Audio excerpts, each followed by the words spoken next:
Lori Wood with 4 Things You Should Know with BIN News. Plans to sell mausoleum space in East Tampa, Florida are upsetting those preserving the legacy of a former black cemetery. The Italian club's offer affects the College Hill Cemetery where blacks and Cubans were buried. Hillsborough NAACP President Yvette Lewis called it disrespectful.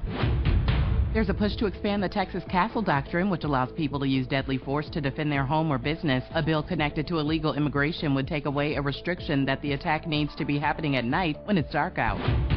President Trump on Wednesday signs an order to roll back water pressure regulations enforced by former Presidents Biden and Obama that limit the flow from a shower head to a maximum of 2.5 gallons per minute.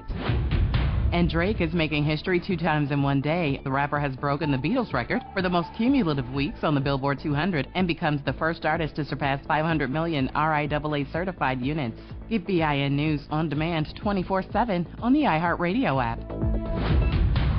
New Schools for New Orleans is committed to celebrating the hard-working teachers of New Orleans Public Schools. Join us at the 4th Annual NOLA Teacher Fest, sponsored by the All-State Sugar Bowl New Orleans teacher community. The NOLA Teacher Fest is happening Friday, May 2nd at Champion Square from 4 to 7 p.m. The fest is open to teachers, paraprofessionals, deans, coaches, counselors, and other school support staff. Visit our website to learn more and RSVP, www.newschoolsforneworleans.org. Good morning, wake up. The Good Morning Show. Good morning. On WBOK.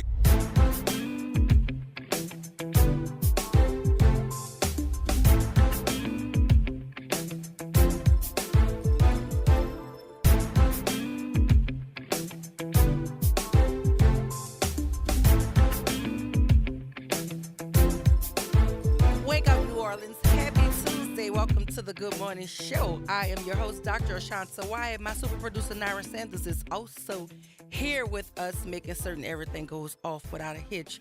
Listen, y'all, the morning show is now a podcast. You can catch us anywhere you listen to your favorite podcast. Be sure to click on WBOK 1230 AM and listen to the Good Morning Show. We're a podcast now. We're moving on up in the world, y'all.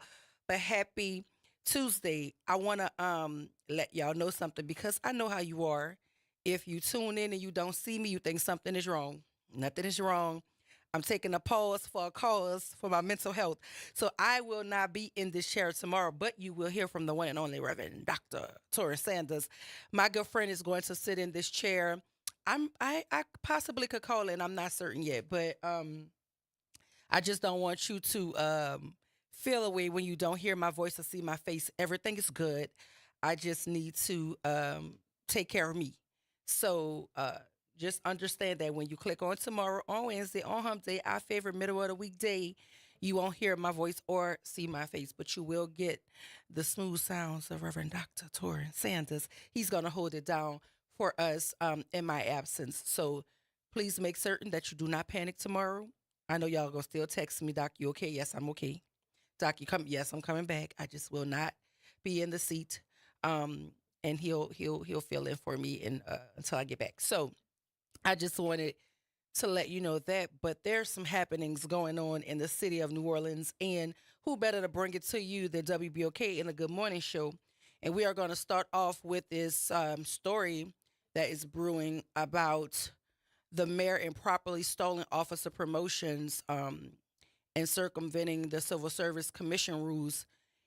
And listen, we've been following this story. We've been covering it because there was a lot of pushback when the promotions were announced. A lot of our listening audience called in. They were in a chat engaging. So here's an update as it relates to that process and those promotions.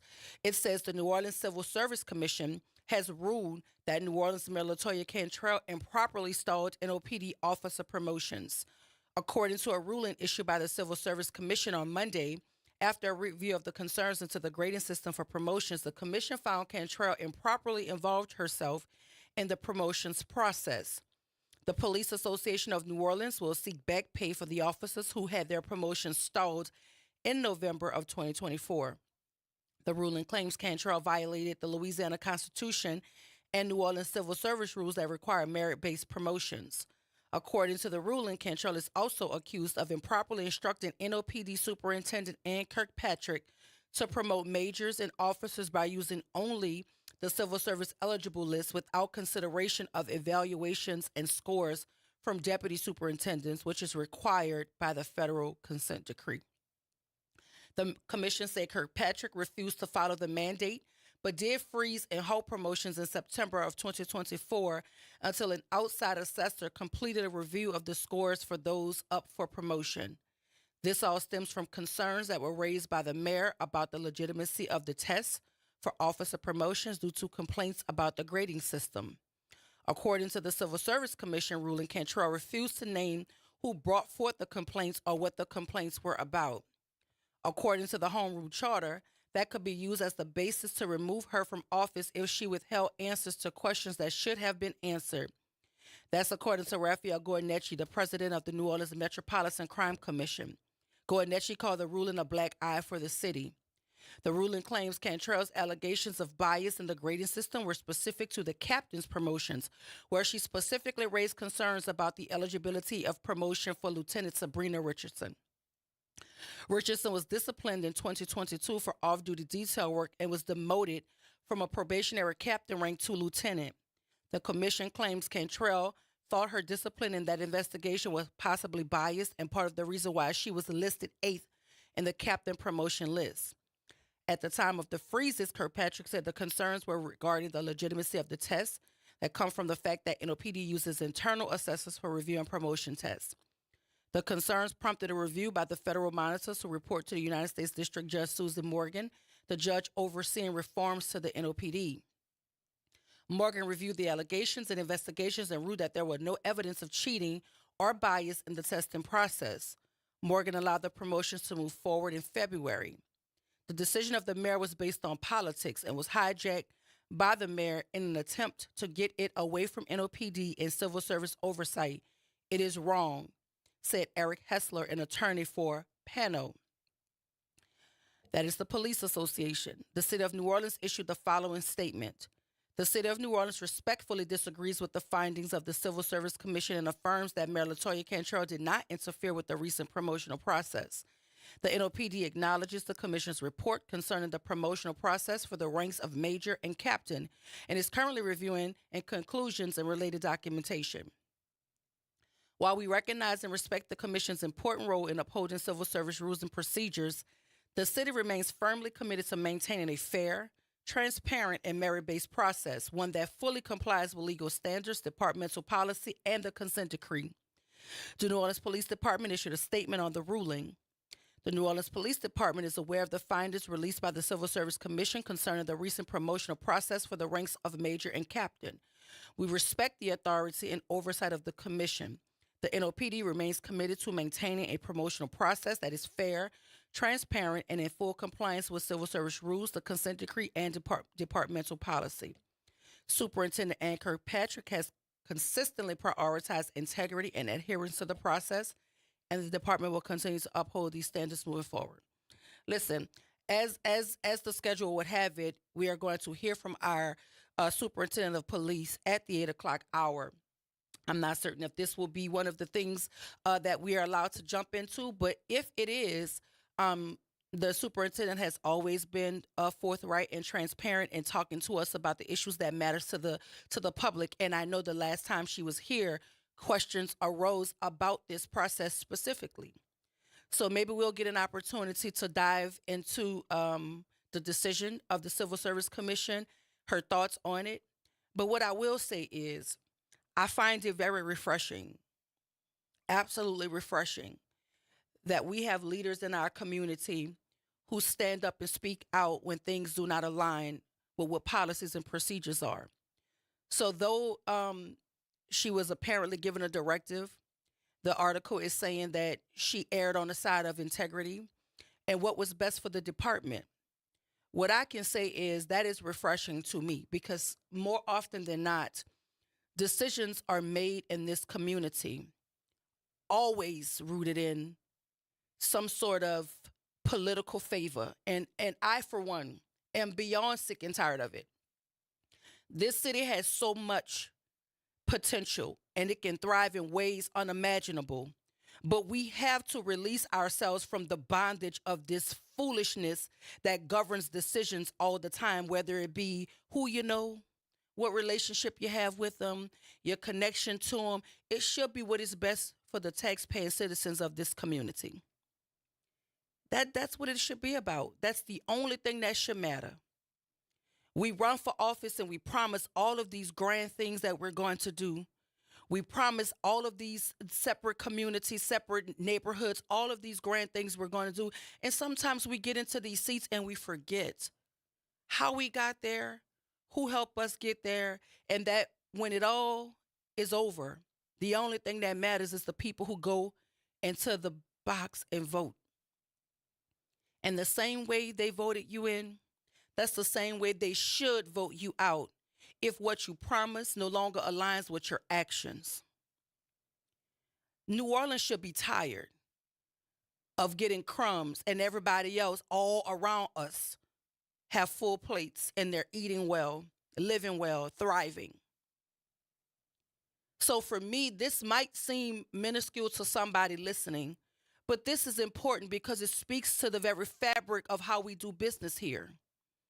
It speaks to the very fabric of why the marginalized groups of people here are always marginalized. Because when we lift you up to put you in position to govern us, more often than not, it's disappointing to understand what is happening in the meeting, before the meeting, in the backdoor deal that is being brokered. We're tired. Just do what you say you're going to do for people. And I guarantee you the people will take care of you and protect you and stand in defense of you. But we can't do that when every which way we turn, somebody's betraying the public trust. I'm tired of it. I know a lot of folk are tired of it.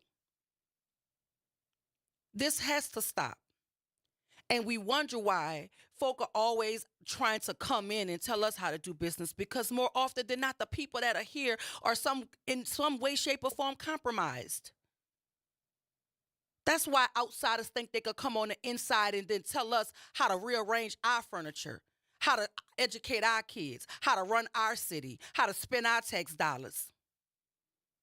And then we let some of them same folk close down for business year in and year out for maintenance because they don't respect the indigenous people here. They don't respect it. They feel like they could get their money from elsewhere while also dictating how the city maneuvers itself. Because anybody with the right hue and a little bit of money think that they could control the infrastructure that is New Orleans. And I, for one, am tired of it. But it has to stop with all of this. It just doesn't look above board.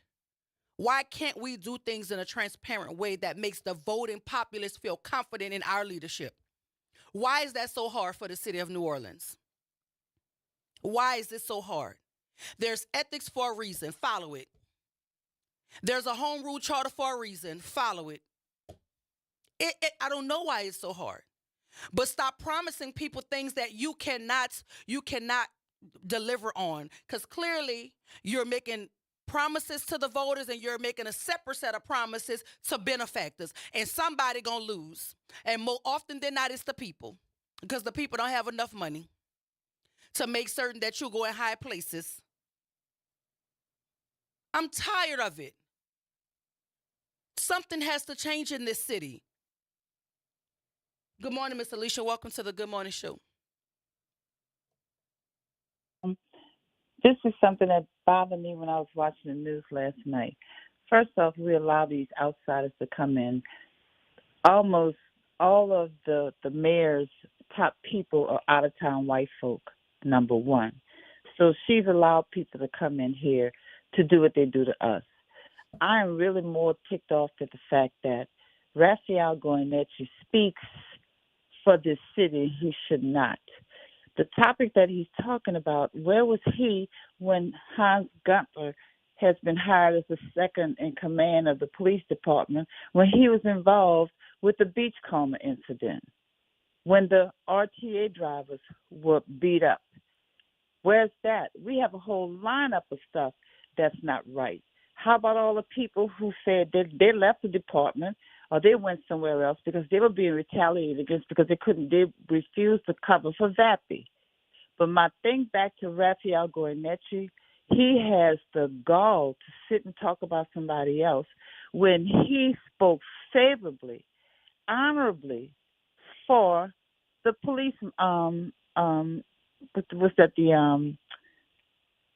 Michelle. Oh. Yeah, not the independent monitor, the inspector. Okay. Spoke highly of him to make sure he get not just a raise on his salary, but to make sure he gets 4 more years. The same guy who talked under Sheriff Hudson's dress, or how he wanted to stick an instrument up her vagina, how he talked about the independent police monitor, how he want to slap her on her behind, and how he doesn't like how she flips her hair and all this. He talked about Chief Michelle Woodfork because she wouldn't allow him to have arresting powers. And Raphael Gornecki, he has the gall to sit and talk about somebody else. And he said Michelle needs to get not only a raise, but he is allowed 4 more years. And the ethics board went along with it. So he need to go sit down somewhere. And people should not give him powers that he does not have. That's the thing that gets to me. And too many people are quiet. Too many people going along to get along. And too many people are caught up in the names and protecting other people when they don't even deserve what they have. It just got my goat. I just wanted to say that this morning. I appreciate the insight. Thank you, Miss Alicia. Listen, I mean, that's a valid point. I am aware of the allegations that were made against the guy that was going up to get an extension on the contract and to get it. There were so many nasty, vile things that he's alleged to have said, and I'm just not certain how all of that information was put before the ethics committee, how all of that was brought to the surface, and somehow it still went in that direction. I'm not certain. And these are not just, this just not just backroom, locker room talk. This is about some high-ranking women leaders in our community that these things are being said about. And if we allow it to happen and we don't check it, then where is the line? What are we because I can't imagine you would allow certain things to be said about men in leadership, that would circumvent professionalism and undermine their ability to do their jobs in the capacity that they serve. And so I don't know why it happened in that way. I don't know who sits on the ethics board. I don't know who all voted to make that decision, but I do know one person in particular is a black woman who I thought would err a different way, but it didn't happen. So I don't know how folk decide to make their decisions. But we have to really ask ourselves, who are we as a city, and what do we want for this city and its people? Because all of these relationships and how long your money is and who you're connected to, it's time for that sort of thinking to move aside, and we really need some true public servants. People who put people before politics, people before profit. And I know it sounds so cliche to say, but there are people out there who feel that way, who feel like they can serve with integrity, with transparency. But more often than not, they never get an opportunity because of this sort of backroom dealing, because of private phone calls that are made, because of private meetings at Houston's over that Hawaiian steak. Those conversations, right? People are being boxed out of opportunities because the status quo wants to remain the status quo, and meanwhile, the people of the city continue to suffer. We have to stop sticking our nose in our power where it does not belong. There's immense power that comes with being the mayor of the city of New Orleans. And we need to wield that power in alignment with what is best for people, even if it means we don't get to sit with the cool kids. Come on now, New Orleans, who are we? Y'all, we got to take a break and hear a word from our sponsors, but when we come back, we'll hear from Allison Edmondson, founded the Harmony Street Society Foundation. Y'all know Tax Day is around the corner. So we'll talk to Allison on the other side of the break. This is WBOK, station you listen to all day long.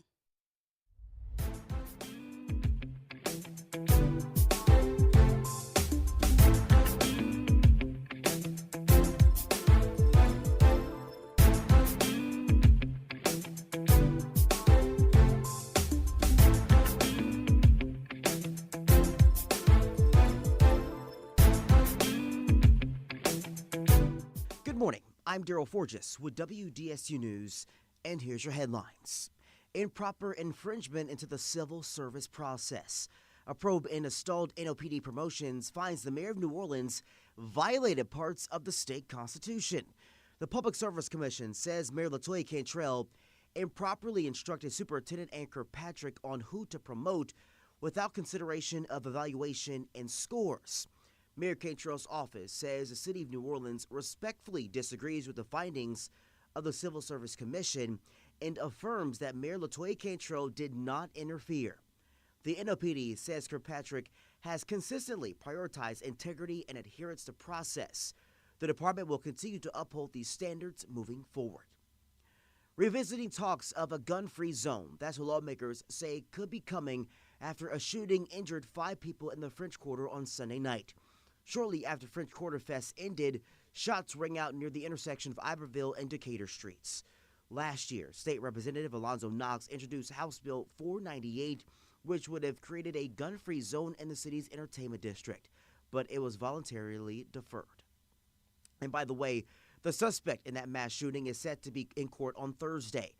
Christopher Parker is being held without bond until then. Parker faces several charges, including aggravated second-degree battery. I'm Daryl Forges, and that's your headlines for WBOK.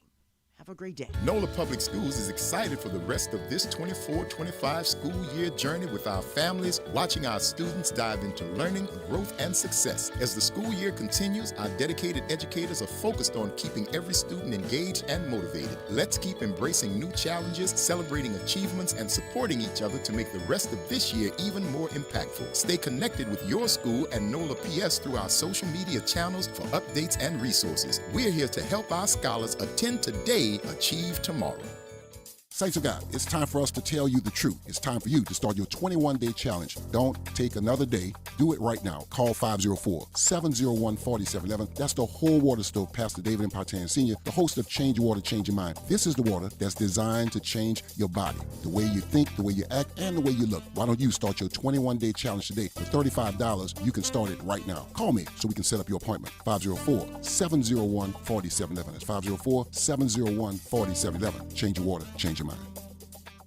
Visit DePaul's new Algiers Health Center at 2801 General de Gaulle Drive to receive primary and preventive care for both adults and children. Services also include behavioral health, imaging, and on-site pharmacy, vision, Medicaid enrollment assistance, and more. For appointments, visit DePaulCommunityHealthCenters.org or call 504-207-3060. Making a difference in the community. WBOK 1230 AM. Good morning, Wake Up. The Good Morning Show. Good morning. On WBOK.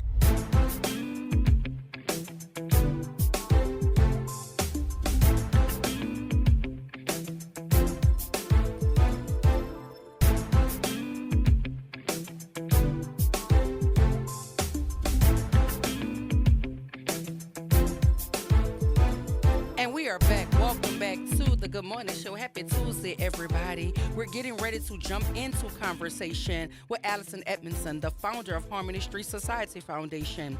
The tax day is coming, y'all. It's April 15th. And this nonprofit is helping performers play it straight with the IRS by providing year-round education for musicians. The goal is for performers to file on time and with confidence. Good morning, Ms. Edmondson. Welcome to the Good Morning Show. Good morning. Thank you for having me. No, thank you for being here. I appreciate you being here. So, Harmony Street Society Foundation, can you tell us a little bit about what inspired you and Jim to start this foundation, and what is its mission? Sure, I'll be happy to. It was a fortunate break. Jim and I were celebrating our wedding anniversary at GW Finn's, our 32nd wedding anniversary, and the place is packed. The restaurant was so full, and we were just standing there waiting, and 2 ladies walked in, Erica Dudas, one, and her friend Danielle. We had never met Erica. And at the time, Erica was the director of the New Orleans Musicians Clinic Foundation. And we just started talking to her, and she asked what we were doing. My husband tells Erica that I'm a tax expert, and her eyes lit up. She's got so excited because of the number of people that she knew that needed tax help. And so we just formed it right there in the restaurant waiting and talked about it that night. The next morning we got together for breakfast. Megan was there, the social worker from the clinic, and that's how we started. And we're just about 4 years old now. The inspiration was I have compassion for those that need help. It's difficult to find people to help you. And so we just laid out the red carpet for the musicians and took them on. We resolve their issues and take it seriously. We treat them with respect, and we absolutely adore it. Listen, well, congratulations first on 32 years of marriage, you and Jim. Congratulations there, and also congratulations on Harmony Street Society and its work that it's doing to make certain that, as you said, people, it can feel real daunting to not know where to get the help, but you know you need the help, and it's hard to find the help. So thank you for being of service, especially to our musicians and performers in the community. So what are some of the first challenges you saw musicians facing during the early days of the foundation? A lot of confusion. It's a very complicated tax system. It's difficult to understand because of all the forms and the language that's used, and that they're self-employed. So as they don't have taxes taken out as they get paid like a paycheck. So that, and that's also hard to understand, that you have to pay as you go. That's IRS's regulation.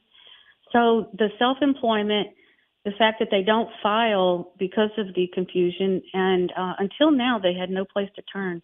But we've been there for them. We guide them, file their back tax returns. I've filed as many as 10 years for several people, and got them qualified for Medicare, Medicaid, apartments, and just taking on the challenge and seeing it through.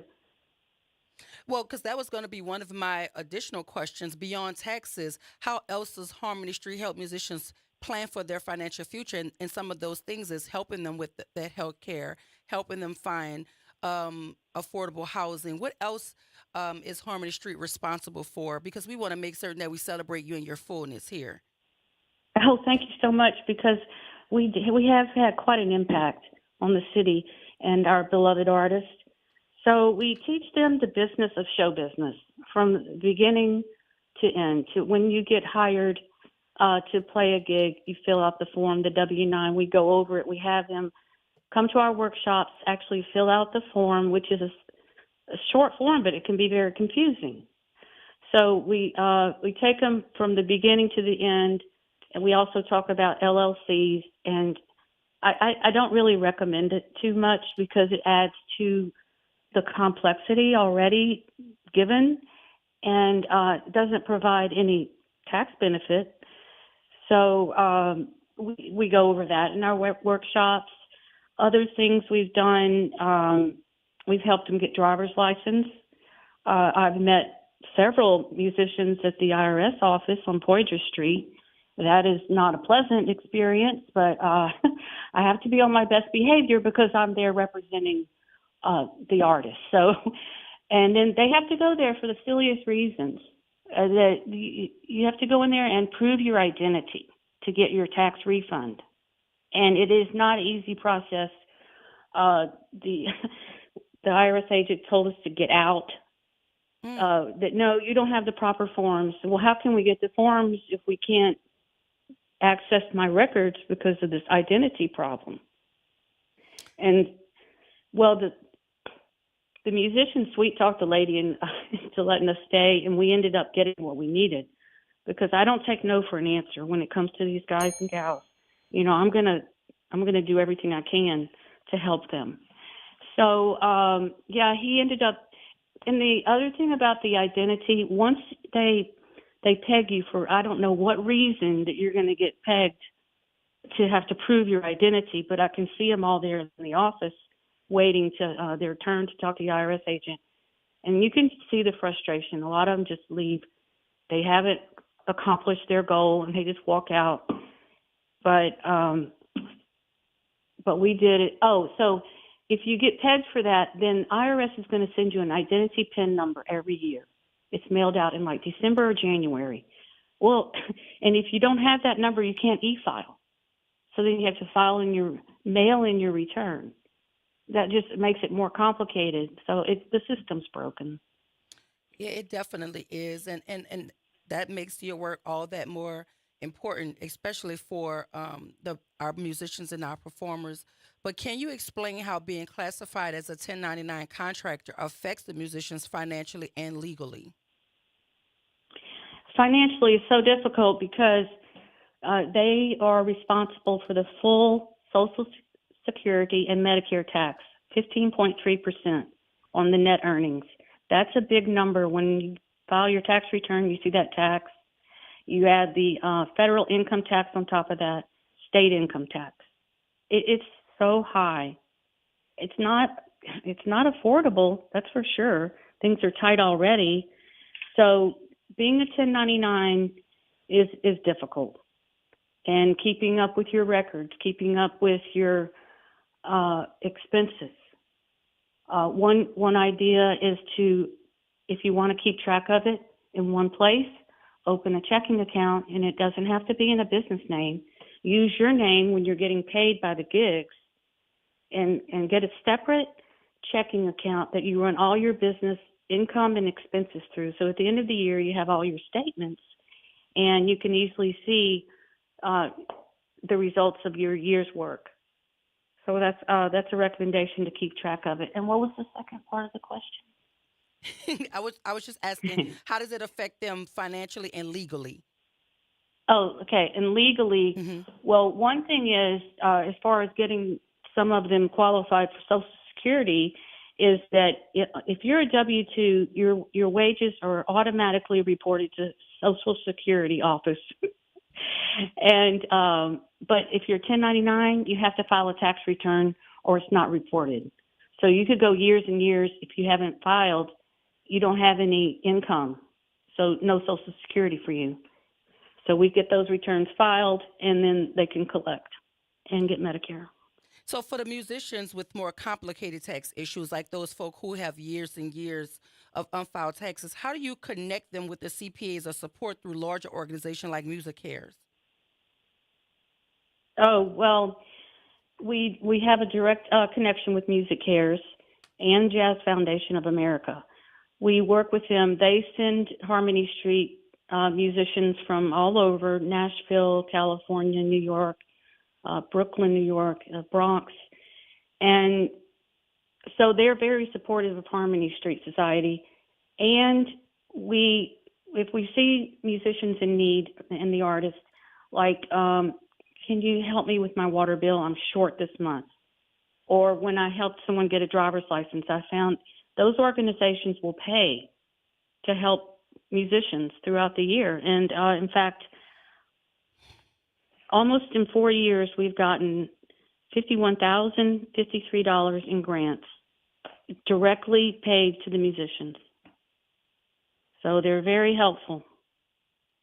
And all of this work that you're doing, it sounds like you need a whole vast team. Are you looking to expand the team? And if so, what kind of professionals are you looking to bring on? I am definitely looking to bring on people. The need is so great. And I'm just one person, so I am looking for compassionate CPAs or enrolled agents that can contact the IRS on the artist's behalf. Because we can, if we have power of attorney, we can go online to the IRS.gov and pull their records, wage and income statements, and those are important. Because if you have the wage and income statement, you know exactly what the IRS has been reported, how much income you've made, who paid you. And you want to match that because IRS does have a matching program, and if it doesn't match their records, you could get a letter. So I am definitely looking for people. We have an intern. He's helping coordinate and create our flyers for our workshops. We have workshops at the Jazz Museum on Esplanade Avenue. Everything is free. They don't pay us anything. The artists pay us nothing. Everything we do is 100% pro bono. and we're happy to do it. We look for grants and donations to keep us going. So we are going to start a campaign to raise money to bring on more people, because there's so many that could use us. And I'm getting contacted pretty much daily. And I always say yes, even though I'm at capacity. So we need someone pretty quick. Yeah, and so which brings me to my next question. How can individuals, donors, or corporate partners support the work of Harmony Street? Oh, they can go online to harmonystreetsociety.org. That's our website. And there's a donate page. My contact information is on there. They can contact me directly. My phone number is there. And call me. We'll talk about how they would like to support us. We'd gladly speak to anybody in support of Harmony Street Society because of the impact. Over the last 3.5 years, I have filed over 462 returns, $228,000, 242 in refunds, 23,266 penalties waived, $193,856 in tax debt forgiven. Those are some of our numbers. I can't say thank you enough for what you're doing. I think there's so many quiet heroes that we don't get to celebrate, we don't get to amplify, we don't get to center, and the work you're doing is so important. And so if nobody has ever said thank you out loud, publicly, we want to say that here on behalf of the listening audience at WBOK, on behalf of our ownership here, we want to thank you for what you do, because the folk you're helping, to me, in my opinion, is the engine that make the city of New Orleans move. And they need all of our assistance in whatever way we can help them, whether it be tax help, housing help, food help, whatever they need help with. They should never go without, because this is what people come to this city to see: our musicians, our performers, our talent. And they need to be covered and they need to be cared for. So thank you for what you do in service to them. Thank you so much. And thank you for that. And I agree that our beloved, they liven up the city. They bring joy, laughter, and they're a pleasure to work with. It has been a complete joy. We love meeting with them. We make it easy for them. We say, hey, meet us at the Sheraton on Canal Street, or we're at the Marriott, at the M Club. We tell them, use the valet parking. Parking can be hard. We're going to take care of the valet for you. We buy them breakfast, lunch, whatever they want. Give them money, travel money for gas. We just believe in them so much and value them. Can you give us that website one more time for folk who might be listening, who want to donate, who want to help with your mission? Give us that website and maybe a phone number if you have it. Because there's an intent listening audience, there's a devoted listening audience here, and they're listening. So I want them to have the information. Give us that website and maybe the phone number if you have one, so folk can know how to sign up, to donate, to volunteer, whatever the service is that they could provide. What is that email address, website address, number? Yeah, okay, yes. It's harmonystreetsociety.org. And my phone number is 225-436-0502. Listen, I can't and thank today you. Is tax day. Yeah, I can't thank you and Jim enough. So as a CPA with 20 years of experience, how has working with musicians impacted your view on financial literacy and public service? How rare it is to have financial literacy workshops. We gave a workshop for trombone shorties interns, and they're young. Like the oldest, I think, was about 22. And after our 3-hour workshop, one of the girls says, "How come they don't teach us this in school? This is important information." The business of show business. So it definitely is a need. I can see that. Oh, absolutely. And what keeps you motivated to keep doing the work? I know it's more often than not the people, but what else keeps you motivated to continue doing this invaluable work? I just have a compassion for it. It's something I want to see done. I get results, see it through. No one falls through the cracks. Everyone gets resolved in our program. I would love it if one of the artists was on with us right now, because it just brings so much joy being with them. Always, every single one of them, we love them. We cherish their work and their music. It's been a delight. Well, listen, I also have to ask you, because I know there's some partners that we may want to kind of like highlight, but how does your organization collaborate with local partners like the New Orleans Jazz Museum or the Trombone Shorty Foundation? Well, it seems like it's such a small city that people know each other, and just word of mouth, getting to know Ethan at Music and Cultural Coalition. New Orleans Tourism Cultural Fund has been supportive. There's been some Preservation Hall Foundation. We've talked to them about holding workshops in their new facility that they just built. Well, it's not quite finished yet. Let's see, who else? There's more that just by word of mouth, a lot of it, we just hear from each other. And where do you see Harmony Street Society in the next 3 to 5 years? That really depends on the system that we're dealing with. You know, the tax system. Like Mississippi is proposing getting rid of their income tax. So it depends on that, which I would like to see the state of Louisiana do also. It's not fair. Definitely, I can see that someone's going to be picked on by the government. It's usually the lower income, because the high income, they can afford the attorneys and CPAs and give a good argument for their client, and that's too hard.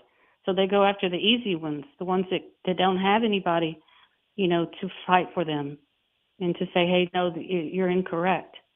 So the future is we need to talk about our system. It's just not fair. Yeah, I there's some absolutely way, agree. you know? I absolutely agree. And I want to give you the floor in the next 30 to 45 seconds to just, what message do you want to leave our listening audience with? What do you want them to take away from this conversation? How much we adore the city of New Orleans and the liveliness, the spirit that the artists bring, and just a fun place. It's water breathe. Just that we're grateful for this opportunity to serve. And we're grateful for you. If you're just joining us, we were in conversation with Allison Edmondson, the founder of Harmony Street Society Foundation. It's Tax Day, y'all. And this nonprofit is helping performers play it straight with the IRS by providing year-round education for musicians and performers, with the goal that the performers file on time and with confidence. Allison, thank you so very much. Please offer our heartfelt thanks to your husband as well. Happy 32 years of marriage, and thank you for all you're doing to ensure that our performers and our musicians feel valued and secure in their financial literacy picture. So thank you so much for joining us this morning. My pleasure. And listen, I'm going to call you. I'm going to call you today. When I get off the air, I'm going to call you because I want to talk to you about something. So look out for a call from me. Got it. Thank you so much, I'll Allison. answer. I appreciate you. Okay, bye-bye. Listen, y'all, it's always good to hear about unsung heroes. I had no idea who the Harmony Street Society Foundation was.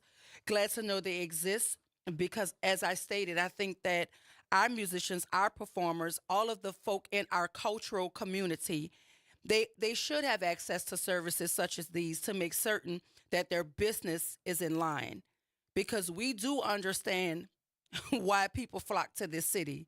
And it's sure not to see Otis. Ain't nobody coming to see you, Otis. They coming to see the street performers. They coming to see the kids beat on the buckets. They coming to see the Black Masket Indians. They coming to see our brass bands. They're coming to see our floats. They're coming to do all of that. Shout out to my soror, the only look, she bad, y'all. The only Black female float builder in this southern region. Her husband are doing some phenomenal things in that space.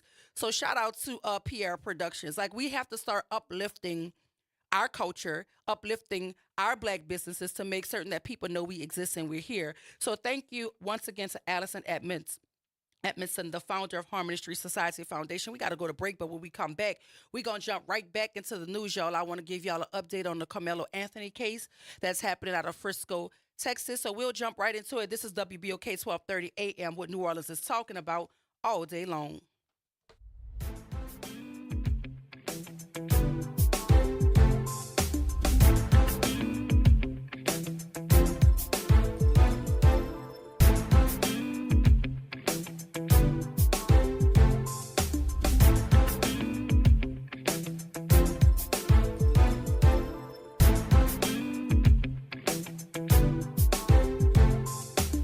This is your news update for WBOK from WDSU.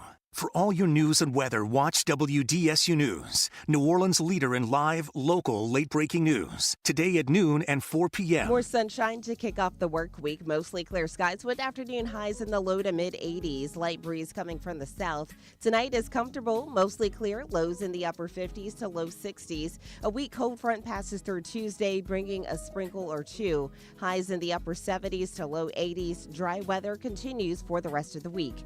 From the WDSU First Warning Weather Center, I'm Raven Richard. It's tax season, and at LifeLock, we know you're tired of numbers. But this one you need to hear. $16.5 billion. That's how much money in refunds the IRS flagged for possible identity fraud last year. Now, here's a good number. $100 million.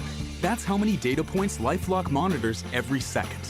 If your identity is stolen, we'll fix it guaranteed. Oh, one last number. Save up to 40% your first year with promo code NEWS. Visit lifelock.com for the threats you can't control. Terms apply. This is the story of the one who, as a maintenance specialist for a historic high-rise, knows that vintage charm historically needs constant attention. Which is why when it's time to upgrade turn-of-the-century mechanicals, they turn to Grainger. With easy access to 1 million+ products and the scale to deliver when and where you need them. The right tools and supplies are never far away. So the one can keep that vintage building running like new. Call, click Grainger.com, or just stop by. Grainger, for the ones who get it done. The National World War II Museum, located in the Warehouse District of New Orleans. The National World War II Museum tells the story of America's experience in the war that changed the world, why it was fought, how it was won, and what it means today.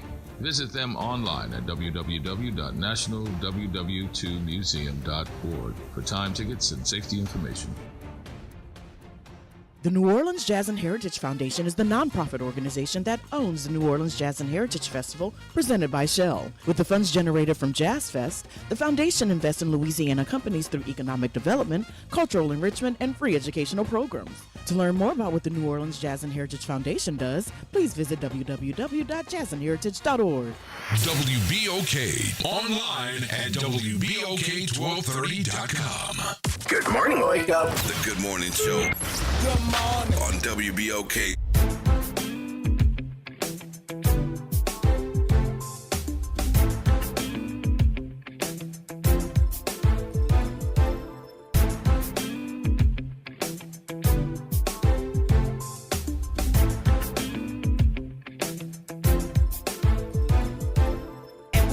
Welcome back to the Good Morning Show. I am your host, Dr. Ashanta Wyatt. I have the one and only Nyra Sanders in the building with me as well. And if y'all don't know by now, he is the super producer.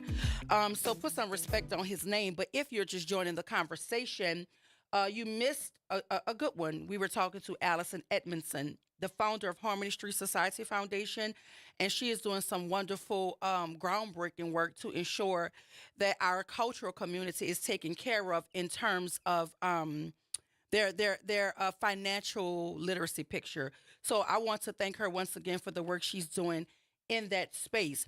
And as I promised you at the top of the 8 o'clock hour, we'll hear from our superintendent of police, Miss Ann Kirkpatrick.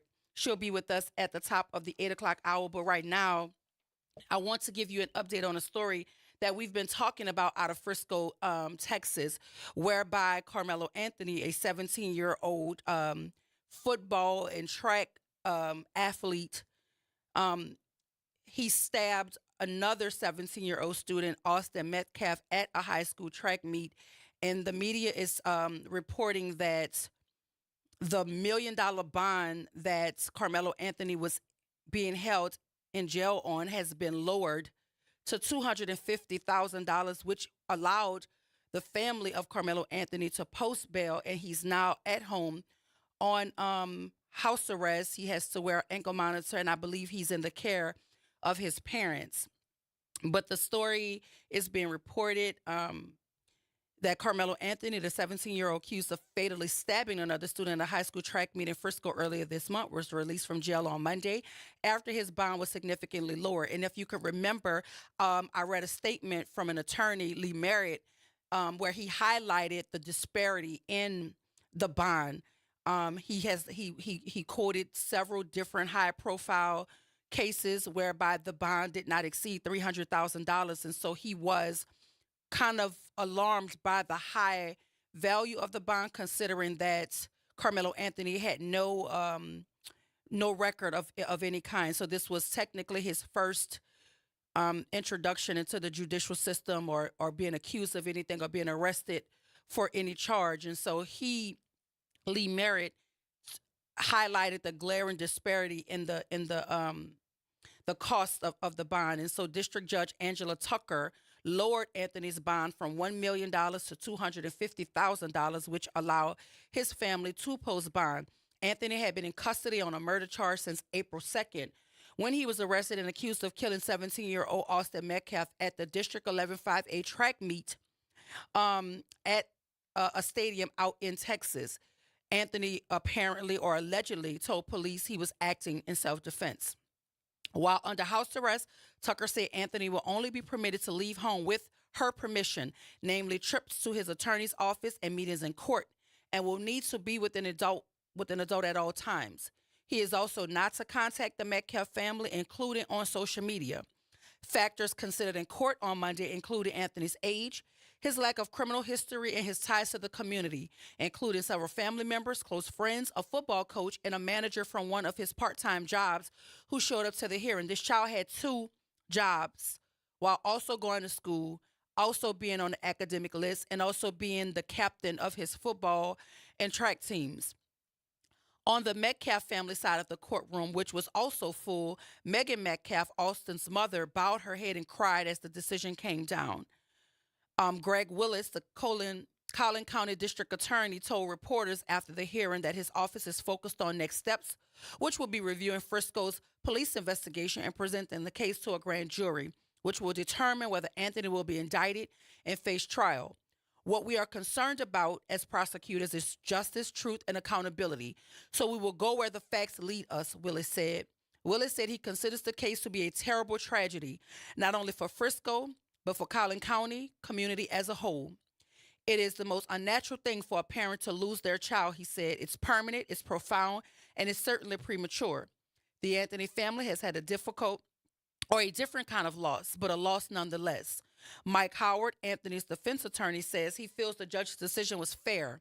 Howard had asked during the hearing for Anthony's bond to be lowered to $150,000.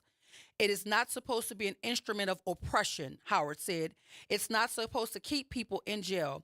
It's not supposed to punish. It's supposed to ensure that a person shows up to court, complies with all conditions, and it's supposed to keep the community safe.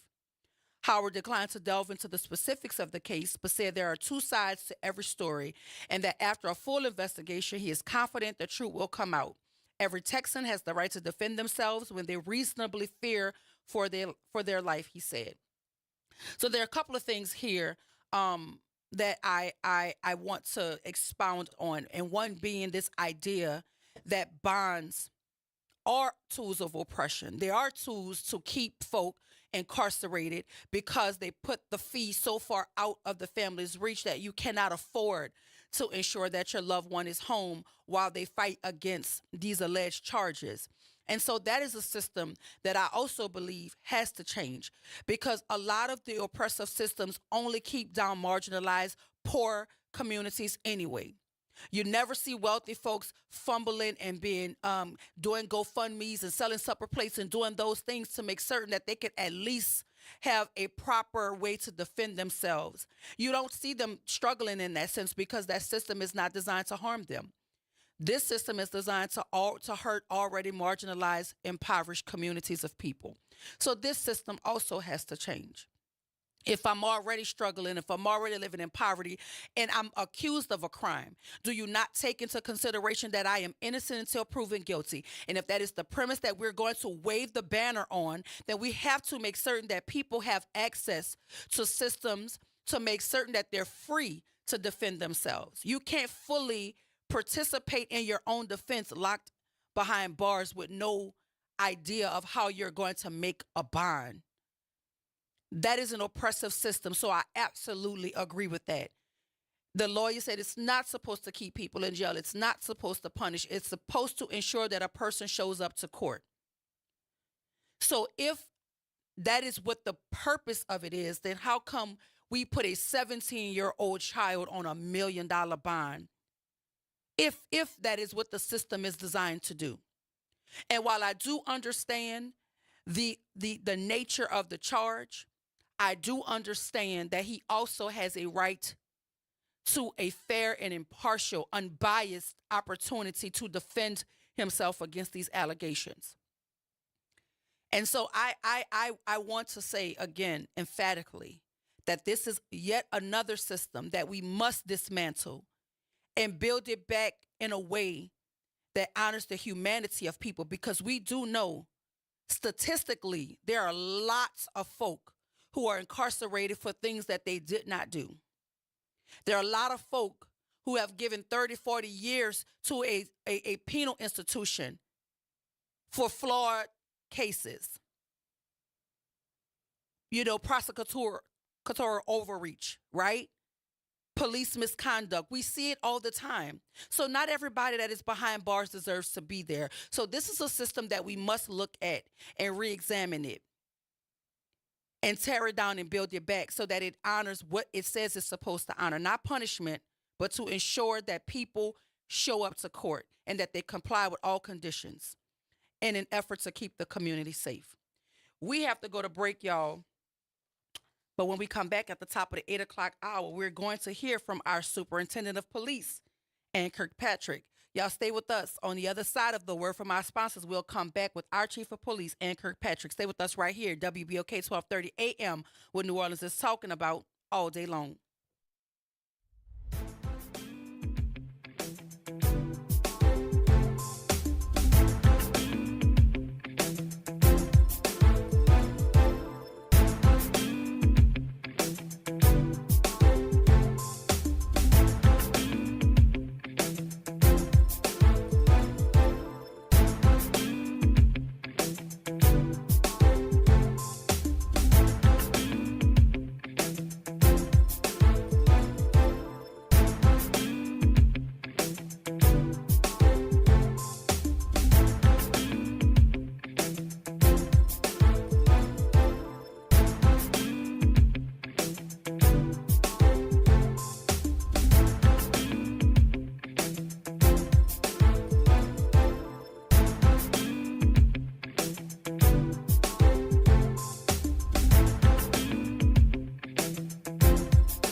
WBOK New Orleans, home of the Good Morning Show, 7 to 9 a.m. weekdays. This news report is brought to you by New Schools for New Orleans.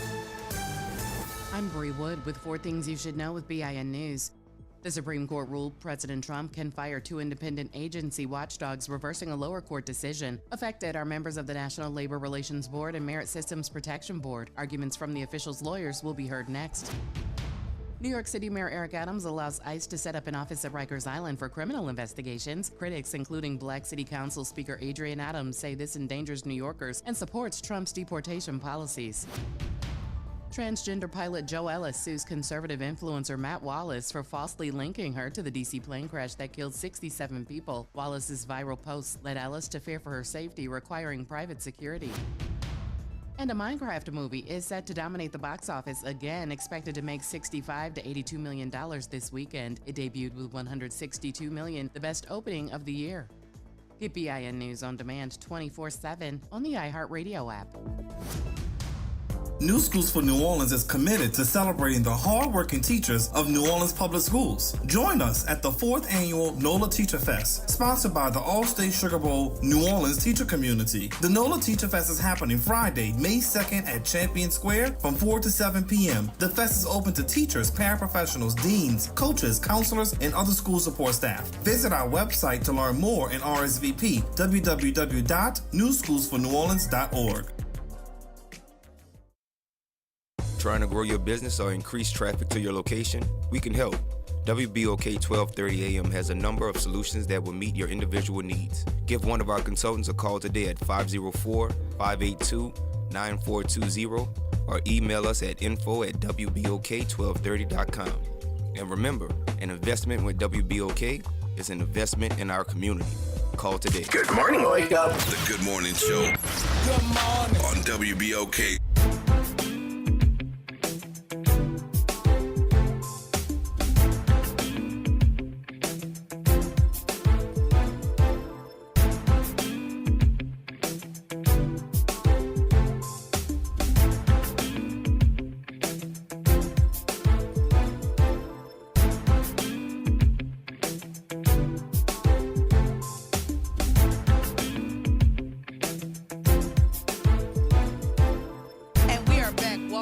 The Good Morning Show. I am your host, Dr. Ashanta Wyatt. Shout out to my super producer who has the magic finger. When he point at you, baby, we live.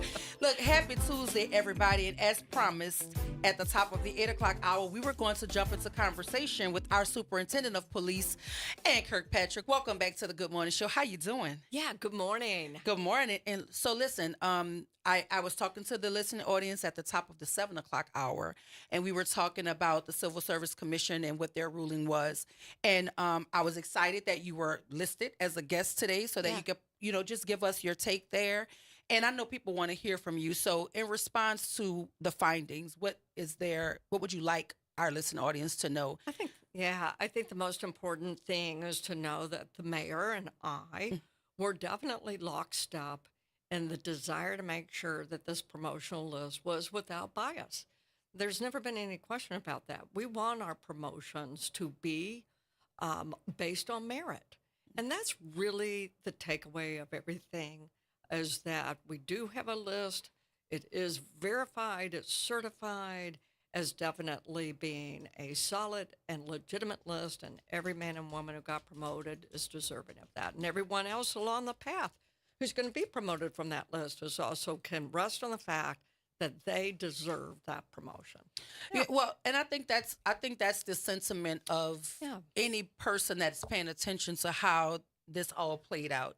Right. And as I stated on the air, there were some things that I liked that you decided to do, because there were like some internal things happening, and you decided to go with an outside agency to ensure that the process was done above board, very transparent, and with integrity. So thank you for that. I think that also gives people, air of comfort to know that there isn't any bias as it relates to your leadership in terms of who you promote. Right. And so we're also going to be having another promotion system coming up this summer.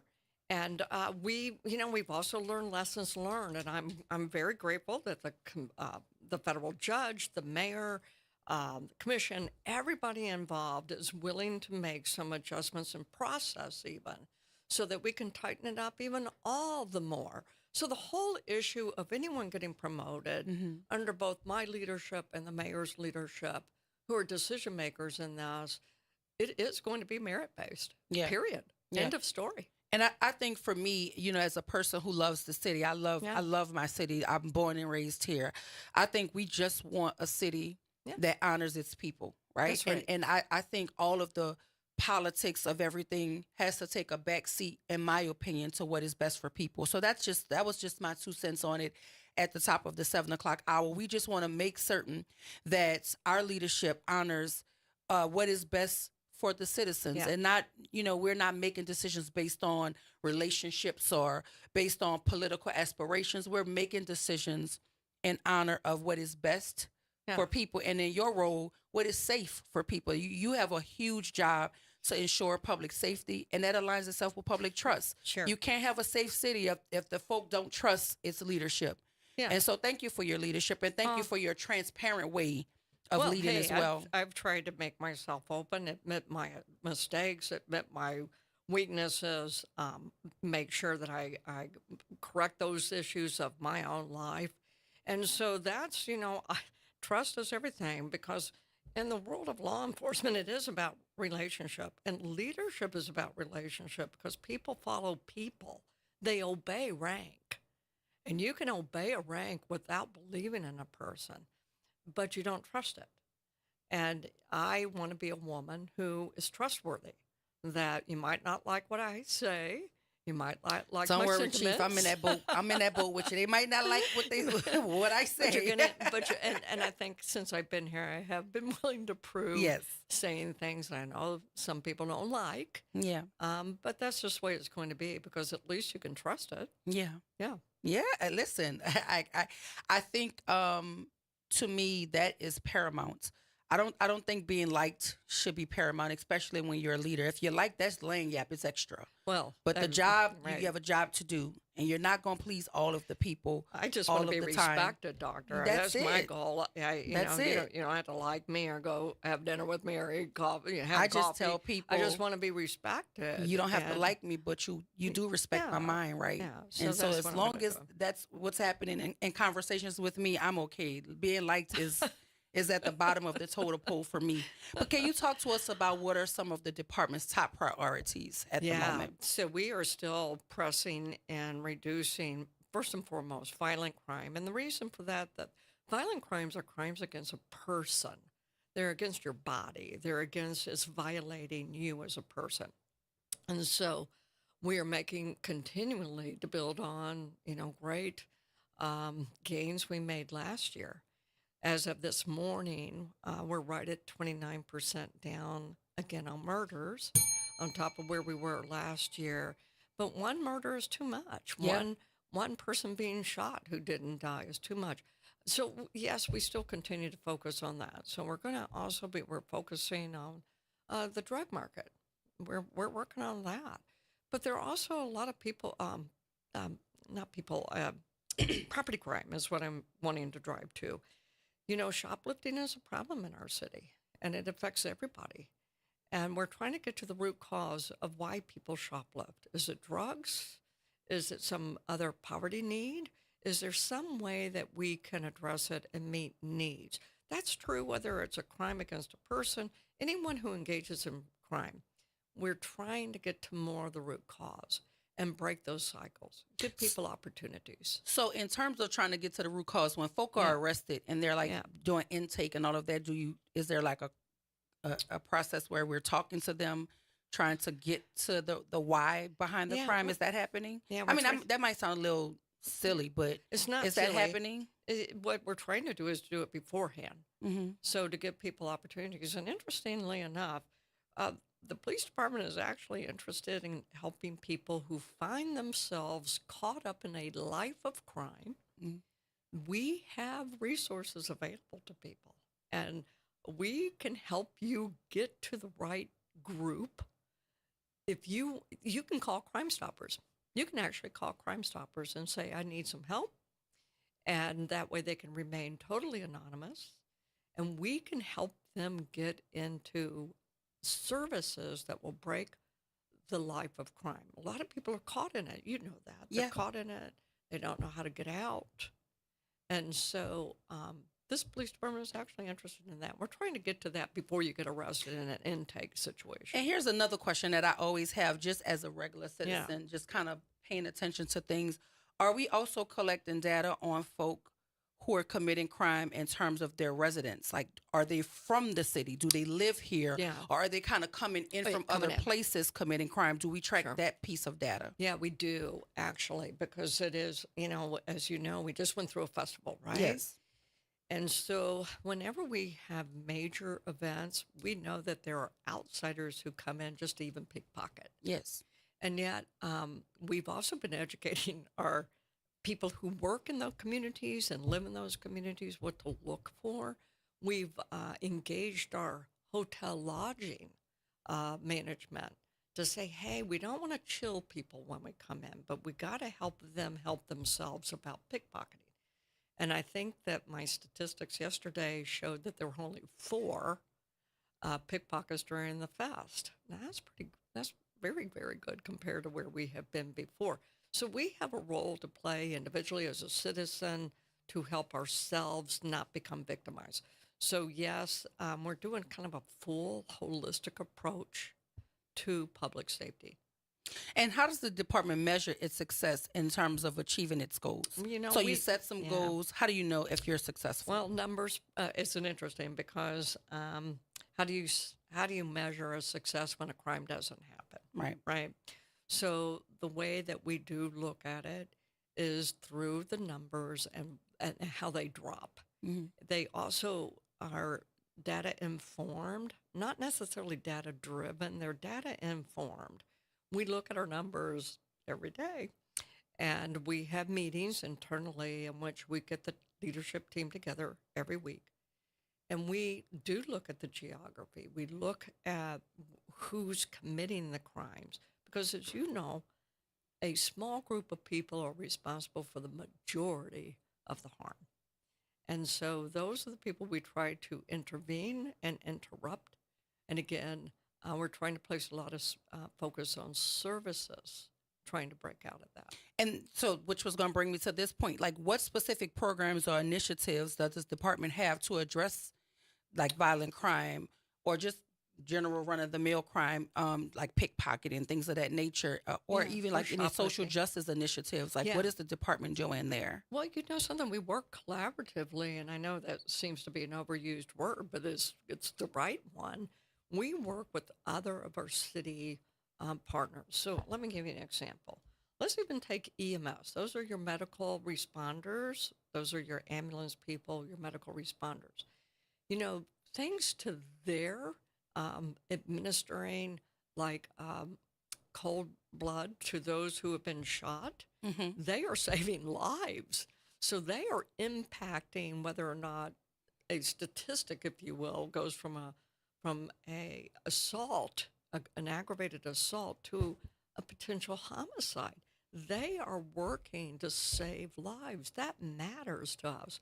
Take, for instance, the mobile crisis unit, where they are working to be the first responder for those in mental health crisis. See, all of that is actually coordinated. We work through that. Let's say a person is a victim of violent crime and they're in the hospital. There are violence interrupters immediately who go in.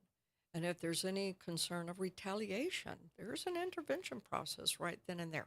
So when you talk about the initiatives, we are partners in it, although some have the lead where we do not have the lead, because we're trying to break the cycle. We're trying to do a holistic approach.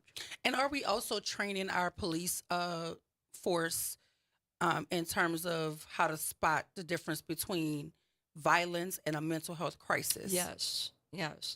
The unfortunate event last week where there was a man who took the life of his 2 roommates. He was in a mental health crisis. Yeah. And you know what? I want to kind of step back a minute and make a remark. 90+% of people who suffer from mental health issues and may be in crisis are not violent. Yeah. Most of them are not. And so it is important that's why mental health professionals, if and when they can take the lead, should.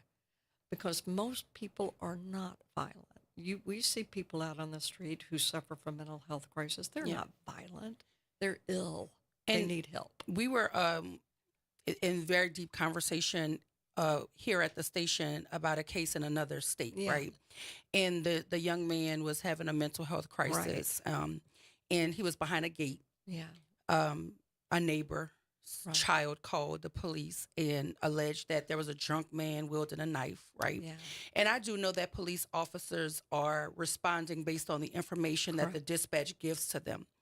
But how do we ensure that our police department comes to a scene and can quickly assess, what the next step should be before they go to life-changing action, such as deploying their their service weapon. Right. And in this child's case, 9 times, 4 officers shot Yeah. 9 times. Sure. So how do you determine? Because listen, I don't proclaim to know all of the ins and outs of policing. This is a very hard job, and I respect it. I respect what you do. But just as a citizen watching something like that, the person was behind a gate. The person had a knife. These are 4 trained officers with weapons. Yeah. How do you decide between your service weapon and your taser when you, in my opinion, as a person watching, is not in any imminent danger? How do we make our choices there? Sure. So, beginning even at the academy, when we hire new people, they do go through quite a bit of training associated with the recognition of, is this person first and foremost, are they in a crisis? Yeah. Is it mental health, or is it something else? No, sometimes mental health crises are violent. We do know that. We just had the event last week. Yes. So, but it's not The necessarily norm. the norm. Okay. Yes. So, and that's where the officer actually is being taught how to think and ask questions. What am I looking at? Is this person, as you said, the example you want to give, are they contained? Are they not contained? Yeah, Those are this kind of was on questions. video, Chief. So it's like I'm as a lay person that's watching it, Sure. right? I'm just thinking to myself, if I'm not, there's a fence here. So he can't get to me, and I have a gun. He has a knife. It's 4 of us. It's 1 of him, and there's a woman holding him. So I'm just trying to figure out if this is the culture of policing there, or is this just bad decisions in a heat of a split second moment that made these 4 officers all decide at one time that deadly force was necessary. Yeah, I have an issue with that. Like Yeah, I I'm understand. looking at it and I'm questioning it from the standpoint of a community person. Sure, I understand that too. Yeah. And I don't know the case specifically you're referencing, but I understand how people look at things and they'll assess it. Yeah. And we all do. So I We- guess the we question, teach Chief, it, will be, yeah. do we put our police force through real, like, scenario-based training Yes. so And that not- they can kind of assess what they're looking at, like the dangers of it? Like, are we training them for real life, like not just theory, but practical things? Yes, and not only with new recruits, Yeah. but every single one of the senior officers That's have what I to go wanna know, through yeah. annual in-service training. All of us do, and we get taught on the same things. You know, de-escalation is something Mm-hmm. that we teach in our agency. That's a culture shift in Yeah. law enforcement to have a mindset of de-escalation.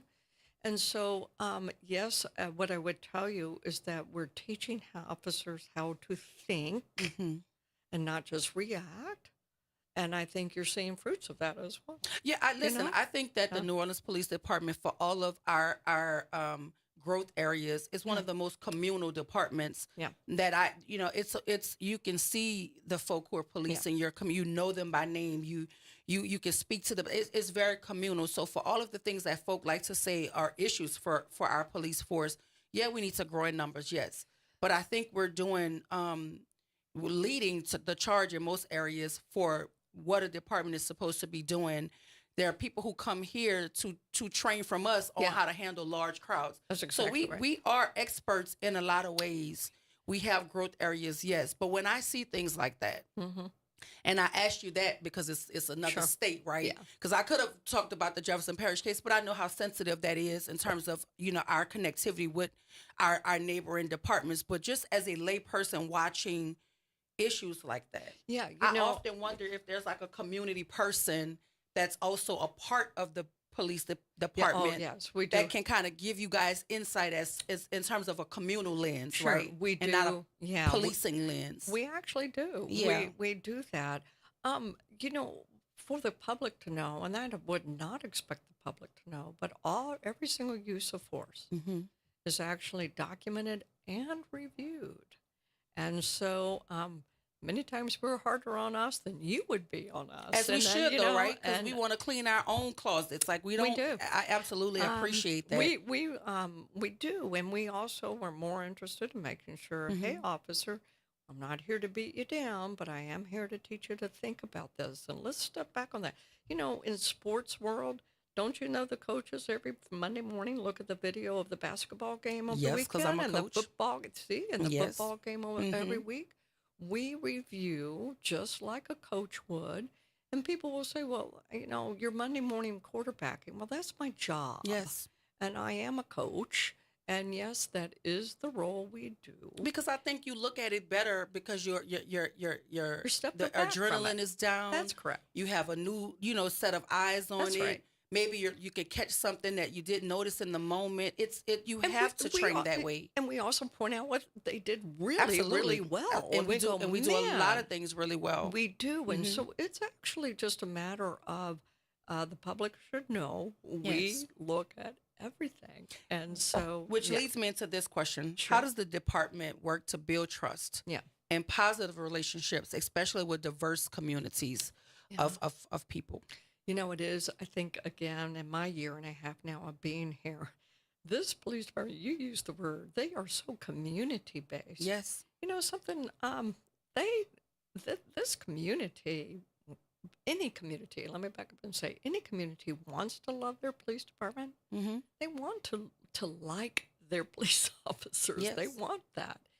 This police department has done a marvelous job of healing wounds, and there will always be wounds we will need to continue to heal, right? This police department does not want officers who abuse authority. They'll be the first to say, we're not going to have that. So it is important that we hire people who reflect the community and come from the community. I'm an outsider.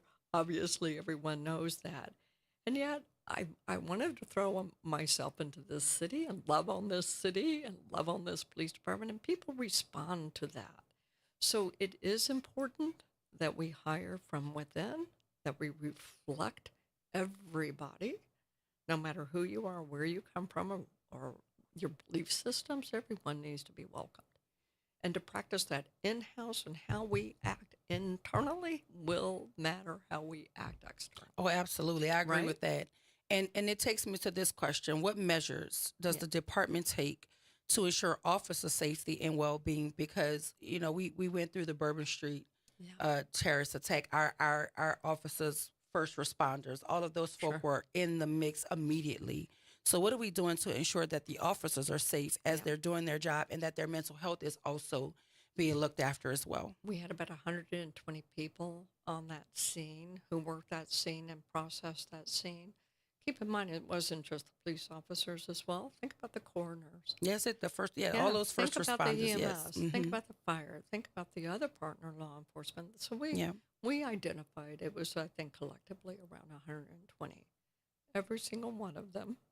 And we mandate it.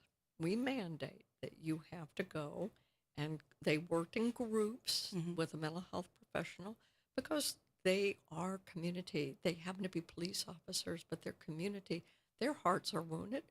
Their psyche is wounded to see things that, something we aren't made to see. To hear the grief and the crying and those are the kind of things that sit in my psyche. I can hear the sounds. I can smell the smells. I can see the sights. Those are things we want people to properly and in a healthy way, manage and deal with that. We don't want officers self-medicating.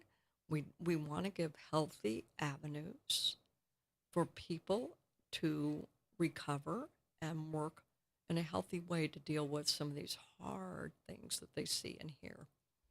And then I guess one of the big questions too, as it relates to bias in policing, right? A lot of folk in our community believe that there are certain areas of our city that don't really get the love and care that it should, namely the East, right? We hear a lot of negativity around the East. Yeah. But, at one point, and I think it still has the potential, the East was the crown jewel of New Orleans. I can see why. And yes, I absolutely can see why. And I hear a lot of folks say that the East is being starved of resources, namely the police presence in the East. Like, what are there any initiatives or any plans to make certain that every facet of this city, every corner of this city, has a police presence that is in alignment with making certain that the community is safe properly? Yes. The 7th District was given an additional platoon of officers, unlike the other districts. which means where did we get those officers? We took from other districts to be able to create an additional platoon out there. It has made a difference. But again, because we are so incredibly short-staffed, and you hear me say it each and every time, it's a yin and a yang. I have an incredible, not Ann Kirkpatrick, but we have an incredible shortage of officers. And so when you have a shortage of officers, you can't police the city fully the way it deserves to be policed, right? Mm-hmm. But we made some sacrifices because the 7th District is very much hurting, definitely. Yeah. So we made a sacrifice to that. I have a commitment. I absolutely will not hire a person to fill the role of being a police officer if they are not a right choice for policing. I'm not going to do that. And so I'll sit with the vacancies before I hire the wrong person. It's not happening. And when things do happen and the public or the community feels like it's out of order in terms of policies and procedures, how can the community hold the department accountable for those sorts of actions? Like, what steps should the community take? Well, the community is actually quite involved, and they do speak out. We do have an independent police department, as you know, through the IPO. Yeah. And they can always, if they're dissatisfied, there are avenues to express that. But on the whole, the community has been wanting to be more supportive. Yes. We do hold officers accountable, so every single complaint that comes in is absolutely documented and investigated. Every single complaint. You know, I have this weird way of thinking, right? And I'm being facetious with that, but I believe that any entity that takes care of its community, the community will take care of it. I agree. That's just what I believe. I think if the police department is good to its people, the people will be good to it. You know, this is we are in a business of human nature. Yes. And you know, when people, yes, we document every single complaint, but you know something, that can also beat you down too. Because in some cities, what you'll see are police departments where the officers, they can't win. No matter what they do, they get complained on. So what do? They stop policing. Yeah. And that's, to me, that's a we culture don't do issue. that here. No, we don't. And I think uncomfortable conversations are necessary between systems and its people. And I think if people are pushing back like that on you, it's time to reevaluate and I something. agree. And and we do watch that. Yeah. I am the type of leader that I think discipline, because I was an athlete, you understand coaching. Yes. I am only interested in getting you back on the right track, not punishing you. Now, if I must punish, I will. Yes. But on the whole, I'm simply wanting to get you on the right track. What will it take? Will it take a conversation? For 9 out of 10 of us, just tell me, correct me by words. Yeah. Don't beat me down. Yeah. And so there is a balance in that. And I also stand up for these officers when the beatdown gets too much. Yeah. They And don't as will deserve I. it. As will I. I think even our leaders, I think we can hold our leaders accountable. But when I feel like the beatdown is it's a pile on, it's unnecessary. It's unnecessary. It's kind of politically driven, or it's some sort of like reason behind the reason. I'm gonna have something to say about that because I think there should be transparency in any level of government, right? You shouldn't hide what you're doing from your people because the people deserve to know. Our tax dollars pay to make this city run, and we have a right to ask questions and get the answers. But if I feel like, if I feel like it's a pile on, I'm gonna say something about it because I respect the role that you're in. I respect the seat that you sit in, and we can't beat down our leaders so much so that they're incapable of doing the job, no matter what they do. But if something happens wrong, we have a right to ask questions. We have a right to hold you accountable. And see, for me, I don't believe in being disrespectful, but my apology will be just as loud as my criticism if it is founded that you acted in alignment with policy and in the best of interests of people. I don't have a problem saying that. But if I see something that doesn't look right to me, I'm going to ask the big questions, and I'm going to go until I get the big answer. And that's why I have also tried to role model. Yeah. By what I do, I am willing to take the hard questions. Yeah. And I do think I say that about you all the time. I'm very throw it at me.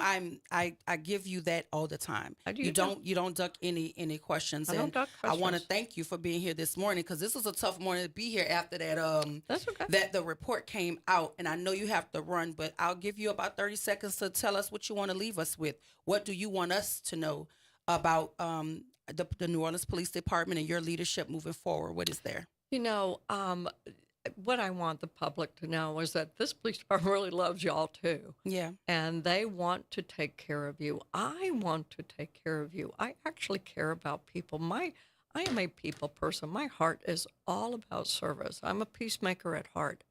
Mm-hmm. I want peace in this city.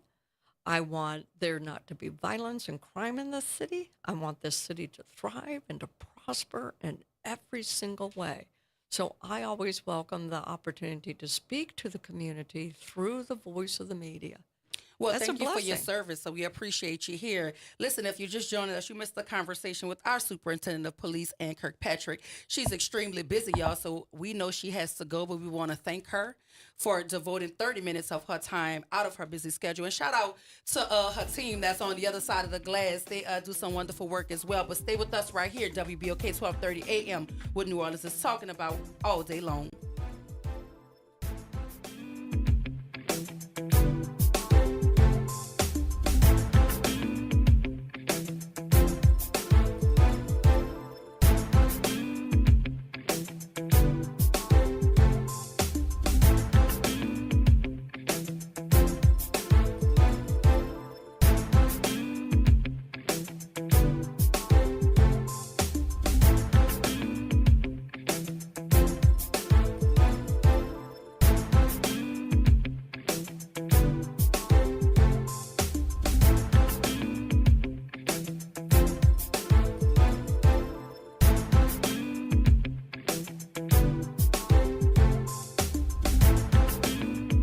Late nights are made for chillin', and you can do just that every Sunday night at 10 p.m. as DJ Wick brings you The Love Zone. It's the perfect way to top off your weekend with your favorite old and new school ballads. So sit back, relax, and let DJ Wick take you to the Love Zone on WBOK 1230 AM and on the World Wide Web at WBOK1230.com. Good morning. I'm Daryl Forges with WDSU News, and here's your headlines. Improper infringement into the civil service process. A probe into stalled NOPD promotions finds the mayor of New Orleans violated parts of the state constitution. The Public Service Commission says Mayor LaToya Cantrell improperly instructed Superintendent Ann Kirkpatrick on who to promote without consideration of evaluation and scores. Mayor Cantrell's office says the city of New Orleans respectfully disagrees with the findings of the Civil Service Commission and affirms that Mayor LaToya Cantrell did not interfere. The NOPD says Kirkpatrick has consistently prioritized integrity and adherence to process. The department will continue to uphold these standards moving forward. Revisiting talks of a gun-free zone, that's what lawmakers say could be coming after a shooting injured 5 people in the French Quarter on Sunday night. Shortly after French Quarter Fest ended, shots rang out near the intersection of Iberville and Decatur Streets. Last year, State Representative Alonzo Knox introduced House Bill 498, which would have created a gun-free zone in the city's entertainment district, but it was voluntarily deferred. And by the way, the suspect in that mass shooting is set to be in court on Thursday. Christopher Parker is being held without bond until then. Parker faces several charges, including aggravated second-degree battery. I'm Daryl Forges, and that's your headlines for WBOK. Have a great day. Connect with NOLA Public Schools. Follow us on Instagram, Facebook, and X for the latest updates. Sign up for District Digest, our official newsletter where we share district achievements, celebrate student successes, and keep you informed about our vision of providing a high-quality education. And don't miss our school board meetings. Watch in person or live stream on YouTube. Stay informed. Stay engaged. Visit NOLAPublicSchools.com today. Again, that's NOLAPublicSchools.com. New Orleans, if you know a young adult or you are a young adult, listen up. This is your chance to level up your future. Job One's Young Adult Career Expo is going down April 16th, 10 a.m. to 3 p.m. at 1307 Oritha Castle Haley Boulevard. Put on your best outfit, grab your resume, and meet employers from across the city. Some of them might even hire you on the spot. This is your moment. Get ready with Job One. Tell a teen, tell a cousin, tell everybody 16 and up. Register now at job1nola.org. Paid for by the Workforce Innovation and Opportunity Act. The New Orleans Jazz and Heritage Foundation is the nonprofit organization that owns the New Orleans Jazz and Heritage Festival presented by Shell. With the funds generated from Jazz Fest, the foundation invests in Louisiana communities through economic development, cultural enrichment, and free educational programs. To learn more about the New Orleans Jazz and Heritage Foundation, please visit us at www.jazzandheritage.org. Making a difference in the community. WBOK 1230 AM. Good morning, wake up. The Good Morning Show. Good morning. On WBOK.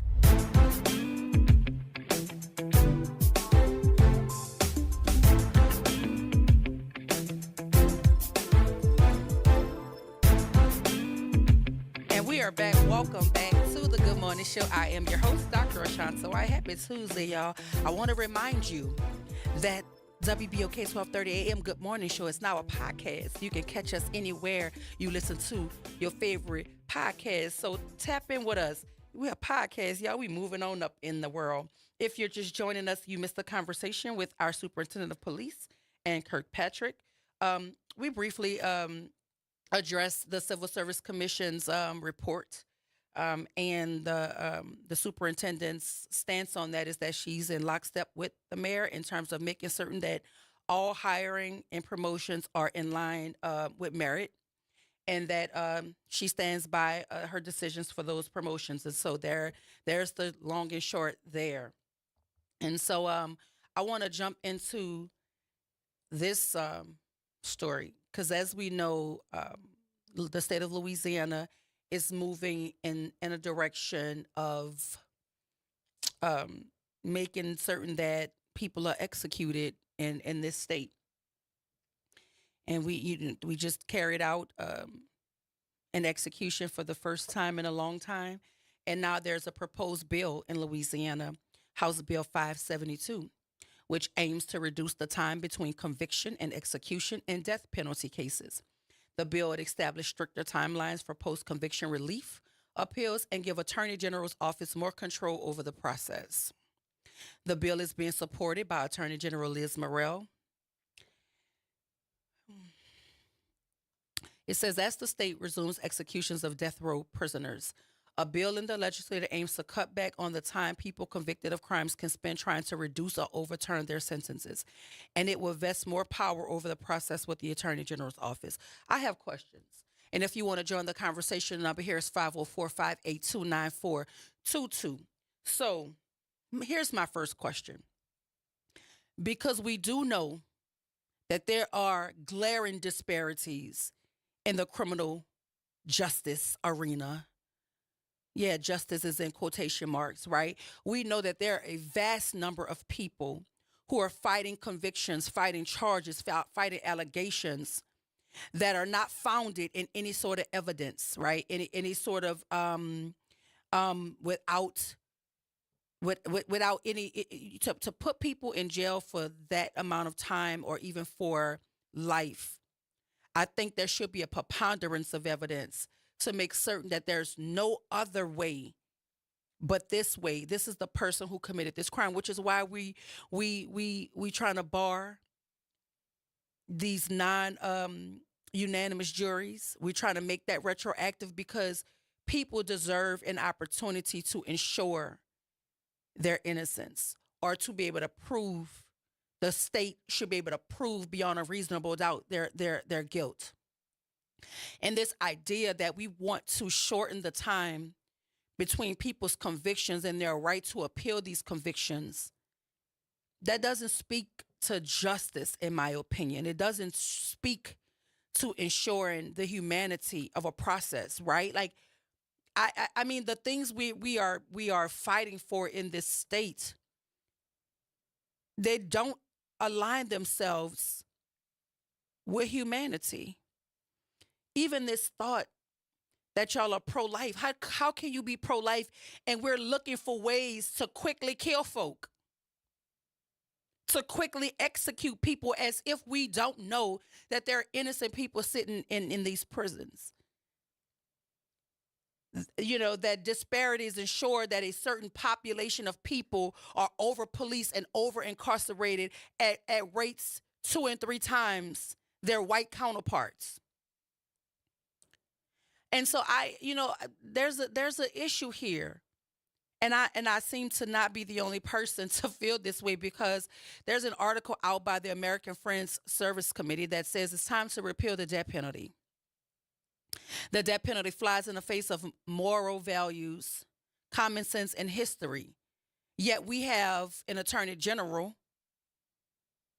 who is supporting legislation that is going to shorten the time between conviction and any sort of post-conviction relief appeals. Why do you want to do that? Why do you want to circumvent people's right to ensure due diligence, due process? Why? Because certainly if you feel like the conviction will uphold itself, then why are you trying to take away people's opportunities to ensure that you got it right? This is it says for decades, the AFSC, which is the American Friends Service Committee, has worked to end the use of death penalty as well as life and long-term sentences. As a Quaker organization, they believe that every human life is sacred and should never be taken. The death penalty flies in the face of moral values, common sense, and history. Death sentences do not deter crime. They are disproportionately handed to people of color and have been given to numerous individuals who are later exonerated. Could you imagine? We just recently had an issue with Marcellus, if y'all remember his case. Even the prosecutor was pushing for a stay of execution because the evidence leaned more to his innocence than it did his guilt. And we still executed him in this country. The prosecutor and the victim's family was saying, let's stay this execution because there are things out there that don't align with his guilt and we need to get to the truth. But the governor said, oh no, he got to die. So they killed him. So if we are executing people who are possibly innocent, how are we not just as guilty as the people who are out here committing crimes and taking the lives of folk with impunity? How are we any different? The article says over the years, the country has moved steadily away from the death penalty. Most recently, New Hampshire, Colorado, and Virginia became the latest states to abolish the practice, but not here in the good old state of Louisiana. We even house people who are snatched off streets illegally. So we fly in the face of what should be done in service of people. I don't know if this is like a Hunger Games power struggle, power grab sort of thing that we're doing here. But we've given these people positions of power and they are absolutely losing their minds drunk off power. The article says soon after taking office, the current president signed an executive order to increase the use of the death penalty in both federal and state prison systems. There goes their leader. The order sets aside longstanding precedents and in many cases subverts the independence of the states and the will of the people. Not in this state because they are lockstep with their leader. Today it's up to us to speak out to urge the federal government in all states to abolish the death penalty once and for all. This is per the article. Here's what you need to know. The death penalty sentences are rife with racial discrimination and sentences disparities between white people and people of color. I just told you that. In a 2024 report, the Death Penalty Information Center noted that in federal cases, 73% of capital defendants authorized for death penalty prosecutions from 1989 to June 2024 were non-white. 73% of capital defendants authorized for the death penalty from 1989 to 2024 were non-white. Of all people federally sentenced to death, 60%, that is 48 out of 80, have been people of color. There's something wrong here, y'all. And we're going to continue to talk about it on the other side of the break. We have to take a moment to hear a word from our sponsors. But when we come back, we're going to dive into this article even more and give you the stats, the statistics, the data to tell you why the death penalty is not always appropriate. And any bill that fights to shorten people's opportunities to fight for their constitutionally protected right is not a bill that we should support. Y'all stay with us right here. WBOK 1230 AM, what New Orleans is talking about all day long.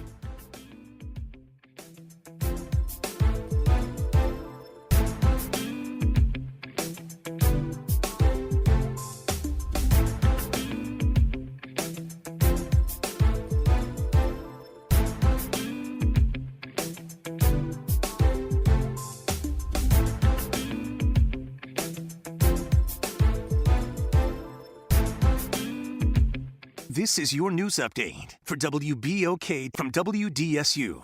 For all your news and weather, watch WDSU News, New Orleans' leader in live, local, late-breaking news. Today at noon and 4 p.m. More sunshine to kick off the work week. Mostly clear skies with afternoon highs in the low to mid-80s. Light breeze coming from the south. Tonight is comfortable, mostly clear. Lows in the upper 50s to low 60s. A weak cold front passes through Tuesday, bringing a sprinkle or two. Highs in the upper 70s to low 80s. Dry weather continues for the rest of the week.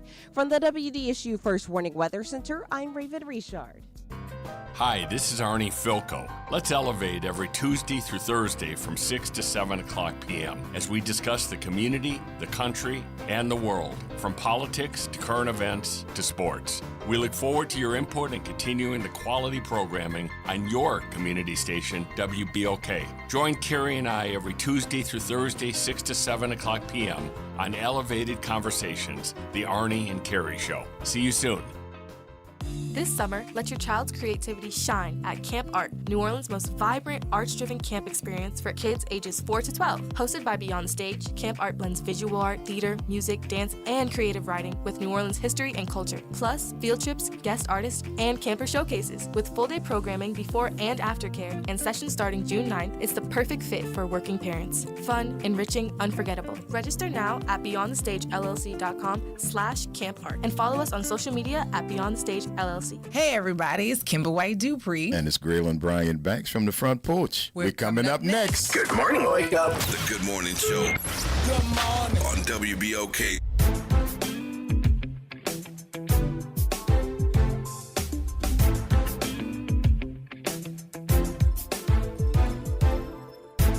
We are back. Welcome back to the Good Morning Show. Happy Tuesday, everybody. I am your host, Dr. Ashanta White. And if you're just joining the conversation, we were talking about this bill, House Bill 572. It's a proposed bill in Louisiana that aims to reduce the time between conviction and execution in death penalty cases. And this bill is being supported by Attorney General Liz Morrell because the bill also will give the Attorney General's office more control over the process. So why wouldn't she support it? Right? So we're talking about the death penalty and we're talking about House Bill 572. But we're also talking about how the death penalty sentences are rife with racial discrimination and sentence disparities between white people and people of color.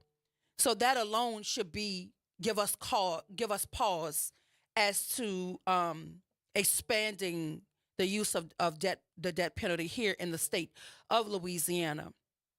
The article that I'm referencing comes from the American Friends Service Committee, and they're talking statistics here. It says the overrepresentation of non-white defendants persists despite the Department of Justice commitment to a race-blind approach to reviewing and approving capital prosecutions. 73% of capital defendants authorized for death penalty prosecutions from 1989 to June 2024 were non-white. Of all people federally sentenced to death, 60%, that is 48 out of 80, have been people of color. The overrepresentation of non-white defendants persists despite this commitment to this race-blind approach, right? They say they're racially blind. but the numbers don't lie. The data overwhelmingly leans to this systemic issue of over-policing non-white folk. The overrepresentation of non-white defendants in our judicial systems and our penal institutions will only further give way to more and more people who are non-white being put up for death penalty, put up for the death penalty. There are racial disparities here that must be addressed. In the 3 districts, Virginia, Texas, and Eastern Missouri, that accounted for the bulk of the federal death sentences at the time. Most of the people on death row were people of color. The death penalty is arbitrarily sought by prosecutors who are often white themselves. They have the sole discretion to seek the death sentence for an accused individual. The number 2 reason, or the number 2 thing you should know about the death penalty says individuals have been wrongfully sentenced to death. So on top of the death penalty being rife with racial discrimination and sentence disparities, individuals have also been wrongfully sentenced to death. Imagine executing an innocent individual. That flies in the face of the very foundation of the judicial system. Since 1970, at least 160 individuals who were initially sentenced to death were exonerated. 160 people since 1970. That is, they were found to be innocent and released. We're not saying not guilty. They were innocent. There's a vast difference. They were innocent. And others have been executed despite compelling evidence that they may have been wrongfully convicted. If you need a reference for that, look no further than Marcellus. Look up his case. Death penalty sentences are not exempt from the grave mistakes that plague our criminal legal system. Wrongful convictions occur for a multitude of reasons, including racial bias, false and or coerced confessions, police or prosecutorial misconduct, and faulty forensic evidence. The release of people on death row over the decades based on evidence that they did not commit the acts for which they were sentenced is yet another example of the deep and deadly flaws in the criminal legal system. And then another reason is there is no evidence that death sentences or executions do anything to protect public safety. Another one is over the past 25 years, the use of the death penalty has declined sharply, with more states abolishing the practice altogether. These are things you should know about the death penalty. And lastly, Black organizers and allies are calling for an end to the death penalty, as well as life without the possibility of parole, also known as death by incarceration. The movement of Black Lives calls for the abolition of the death penalty, saying it is morally repugnant of legal lynchings, which has targeted Black and people of color, disabled people, LGBTQ people, and low and no income people throughout history. Around 206,000 people are serving life or virtual life, a sentence of 50 years or more in the United States. More than 50,000 of those are serving life without the possibility of parole. These are sentences that condemn people to die behind bars. That is why many are now calling these sentences death by incarceration. And I want to shout out Royce Duplessis, Senator Royce Duplessis. He's working in the legislature right now to make certain that people who are convicted with non-unanimous juries have an opportunity to take advantage of our new legislation that says that those non-unanimous jurors are unconstitutional. But you remember that was preempted by a time frame. He's now trying to move that time frame to say anybody who was convicted by a non-unanimous jury should have access to the resources needed, whether that be getting back into court, whether that be a new trial, whether that be resentencing. Because if you were convicted by a non-unanimous jury, it is unconstitutional. If you did the crime, certainly the 12 people should agree that you're guilty beyond a reasonable doubt. And if they do not agree, then that is grounds to either have you retried or to let you go. But if they cannot agree that you committed this crime, why is it that people are spending their lives behind bars for non-unanimous juries? And yet we have people in this state who are pushing bills to execute people quicker. When all of this data about disparities, about overrepresentation, about systemic biases are evident in the overpopulation or the over-incarceration of black bodies. All of the data is out there. But yet, we have people in this state who are pushing House bills to execute people quicker. We really have to examine our hearts and our minds when we offer ourselves up for service. Because what leaders should know is that you are supposed to serve people even if you don't like them, even if you have biases against them, even if you're prejudiced, even if you're racist. You should not offer yourself up for service if either of those things preclude you from valuing the humanity in all people. And I don't know what's humane about pushing for people to be executed quicker when there's so much data out there, so many statistics out there that say a lot of the times we get it wrong. A lot of the times these people we're trying to put to death are innocent. They're not guilty of what they've been accused of. They're sitting in jail unjustly. But yet we have state folk pushing bills to execute people quicker. They're not pushing bills to examine these cases or to take a look at the processes by which we put people up for death. We're not pushing bills for that. We're saying, let's shorten the time you have from the time I convict you to the time I execute you. You don't need all that time. We said you need to die fast. Something is wrong here. There's too much data, too many statistics, too many cases. One executed person who has been wrongfully convicted, who has been deemed to be innocent of the charges, is one too many. That should halt the whole system. We go in death by lethal injection. We go in death by incarceration in this state. Do we really care about people? Do we really want to govern all people, or do we just want to incarcerate and kill the ones we don't like and govern the ones that we feel like we can live in a utopia with?